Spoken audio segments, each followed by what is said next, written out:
دا هر څه یې وسوځول، کمپیوټر او دلته کوم قیمتي سامانونه ولله.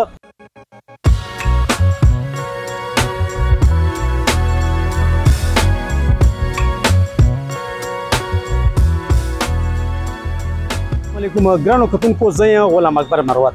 دا موږ سوات موټروي باندې چکدره ټول پلازا باندې ولاړ یو.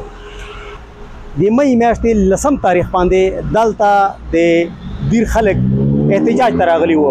احتجاج نه پس چې دلته څومره ودانۍ وې هغه وسوځولې، کنټینرو کې 2 دفتر و هغه وسوځول، او هغه نه بعد راله د چکدره ټول پلازا چې دی دا تاسو چې کوم خاري دا اوس نوي کې بندو ولګول، دا هر څه یې وسوځول، کمپیوټر او دلته کوم قیمتي سامانونه ولله، سره د کیش هر څه خلکو ولټل یو وړله.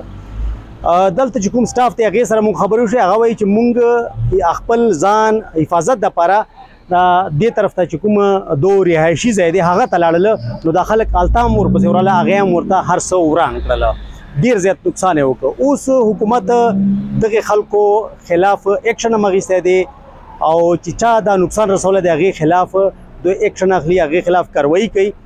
احتجاج د هر چا بنیادي حق دی، احتجاج هر څوک کولی شي، خو سرکاري ودانیو ته، سرکاري املاکو ته یا چا ذاتي املاکو ته نقصان رسول بالکل ټیک کار نه دی.